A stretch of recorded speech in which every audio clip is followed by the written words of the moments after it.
Right, thank you, Councillor Hill. Councillor Reeves. Yes, sorry, I've not prepared anything, but so I've actually worked on a parish plan when it was my first introduction into politics, in fact, so kind of interesting. And whilst I wasn't a councillor at that point, I was more of on the subcommittee. One thing I would say about the parish plan, and perhaps particularly in Southborough, relating to my experience, where I was before, I was in a village which was divided in two, and I think Southborough sort of reflects that, whether it's like high and low Southborough or like rooms in Southborough, whichever way you want to cut it. And it was quite good when we did it before, because it wasn't just the council doing it, it was actually a subcommittee which went out to the people, the residents of the surrounding area, and kind of got a good contribution about kind of problems and things which were relevant to, in that case, our village, but in our case, our town. Thank you, Councillor Reeves. Anybody else like to? Yes, Councillor Mann. I think a neighbourhood plan will ultimately be required, but I give my best wishes to people who take part in it. And I think I do say that ultimately one will be needed, and it will involve working with the borough council, partly because they'll be funding it and they'll be guiding those people along, and it can't be used, for example, as a process of defending the area from housing growth. Yes, thank you, Councillor Mann. Councillor Lester. Yeah, I'm taking on board everybody's points of view, and I think it's a nice idea. But we do, with Southborough's demographic, we are so closely entwined with the borough. I think that if we tried to move forward unilaterally in this way, we could be making some mistakes. So I think that we should investigate what actions the borough are taking and work closely together with the borough to form a local plan rather than working unilaterally. I think we work better as a team, and we should be working as two councils in unison rather than trying to move forward unilaterally. Thank you. I actually printed off some stuff, but the following towns or villages have applied to Tunbridge Wells for the designation of a neighbourhood plan. Paddock Wood, Sandhurst, Cranbrook and Sissinghurst, Hawkhurst and Goudhurst. Right, yes. Councillor Paul. Yes, just on the point that we should do things separately. The whole point of the Act is that as we are a separate town, and we aren't with the Town Council, that we can do this at the nexus. It's at the lowest level of the planning process. Yeah. So I see no problem with supporting this motion. If we do eventually decide to go on the neighbourhood planning route, there will be no surprise to the planners if Tunbridge Wells Borough Council, because they're all au fait with how this process works. Yeah. Thank you, Mr. Mayor. Councillor Blackwell. Okay. Thank you very much. Just to sum up, I mean, we've discussed finance, and actually, it may be, there will be a cost implication to us, but as I say, there is funding available through the borough as well. But we may not be at that position for another year, as Councillor Munro alluded. These are not fast in coming to fruition. And I think as well to say that it's a unilateral decision is to completely misunderstand the point of the Localism Act and how neighbourhood plans fit in with the larger planning authority. They should be hand in glove. It's us collaborating with Tunbridge Wells. But one of the reasons that Greg Clark has been so active in promoting and putting this legislation together is so that towns do not become swallowed up by, Tunbridge Wells in our case.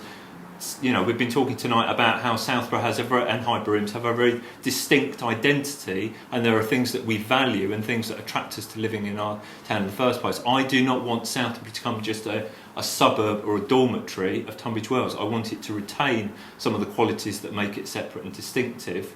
And this is one of the mechanisms that allow us to do this. So I think this is a fantastic opportunity, tying in with our departure from this hall, the hub arriving in 2 years' time.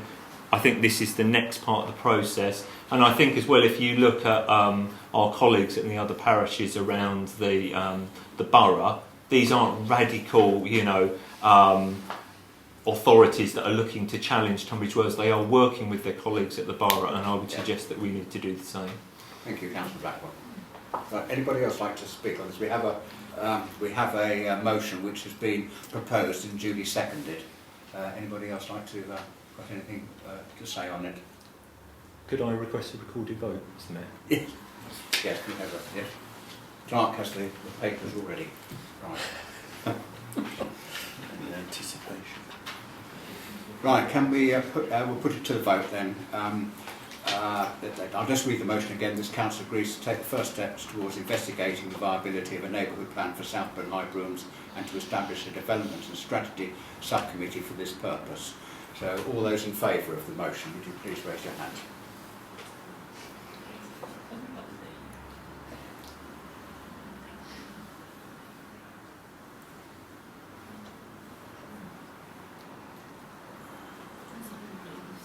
Yes, it is, yes.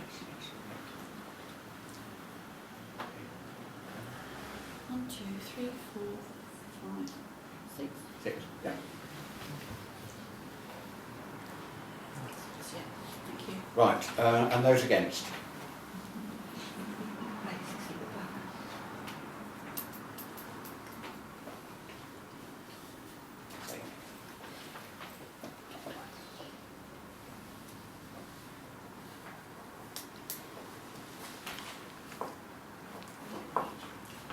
And one abstention. Right, I'm afraid that motion is lost. What did you make of that last meeting in this historic building? Well, I found it very sad, actually, knowing lots of people, men and women, over the years that I sat with in that chamber, that I don't really feel that people listen to each other before they take the decision. I was surprised tonight that so few people take part in the debates in the council chamber, and particularly the view on looking at the neighbourhood plan. And I have to agree with my son, you know, we are a town in our own right. It is a community, a very closely knit community. You know, I've loved it, I've worked here, I've married here, I've brought my family up here, you know, and it saddens me that people say we should just be an adjunct to Tunbridge Wells. We're not an adjunct to Tunbridge Wells, we're a community in our own right, you know, and if we don't exert that as a town and be proud of it, we will lose everything that we ever had here. We've lost so much of the infrastructure in this town, but I am full of hope and optimism. I mean, I'm a preacher, damn it, you know. I believe that if we work together, we can make a beautiful society here, you know, and we have a lovely common at the top of the town. We've got Barnett's Wood down the bottom. We've got open spaces, of which I was one of the instruments in getting it from the county council, you know. We've got everything to play for, but we need to get together and we need to listen to people, you know, not have closed minds. I felt there were a lot of closed minds in that chamber tonight, more so than I've ever experienced over the 30 years that I was here. We'd have vicious arguments in the past, but we go home friends. I don't know if that's always the case here at the moment. And did it used to be completely divided? Because every time I've come, the Conservatives all vote one way. And then they all vote. That unanimous. So was it always like that? No. Oh yeah.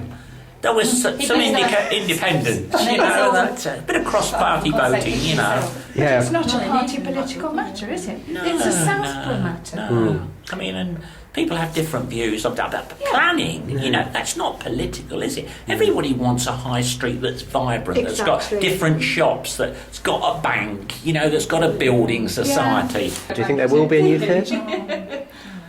Well, I'm on record as saying it's a plastic lunchbox. It doesn't excite me much. I was the last person for 6 years. I ran the community carol concert in there. Took over from my colleague Ron King, we ran it for 48 years. It was a wonderful community event. I remember the flower shows that used to take place in there every year. Everybody coming in, you know, children entering competitions in the flower show, mum baking the cakes, dad growing the vegetables, you know. It was a wonderful resource in our town. I can't see the plastic lunchbox having quite the same sort of character. I find it very sad, really. They had a jewel like that and they should have put the money into it. Yeah, it's not great. Yeah.